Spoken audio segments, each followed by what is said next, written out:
Hello friends, welcome to Indian சமையல். இப்போ நம்ம பார்க்க போகிறது வெஜிடபிள் பிரெட் உருண்டை தாங்க. அதுக்கு வந்து நான் ஒரு பெரிய சைஸ் உருளைக்கிழங்கு எடுத்து நல்லா வேக வச்சு மசிச்சு வச்சுருக்கேன்.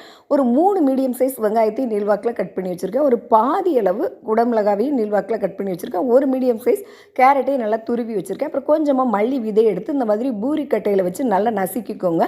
அப்புறம் ஒரு கடாயில் வந்து 1 டேபிள் ஸ்பூன் ஆயில் சேர்த்து இந்த நசுக்கி வச்ச அந்த மல்லி விதையை போட்டு அது பொரிஞ்ச உடனே இந்த வெட்டி வச்சுருந்த காய்கறி எல்லாத்தையும் அது கூட போட்டு கொஞ்சமாக மஞ்சள் தூள், கொஞ்சமாக மிளகாய் தூள், 1 டீஸ்பூன் அளவுக்கு வந்து கரம் மசாலா தூள், தேவையான அளவு உப்பு, அப்புறம் நம்ம அந்த மசிச்சு வச்சுருக்க உருளைக்கிழங்கு எல்லாத்தையும் போட்டு கிண்டி நல்லா ஆற வச்சுட்டு ஒரு 5 பிரெட்டு துண்டையும் போட்டு இது கூட போட்டு நல்லா ஒரு 5 நிமிஷம் நல்லா மிக்ஸ் பண்ணால் சாஃப்டாக ஆயிரும்.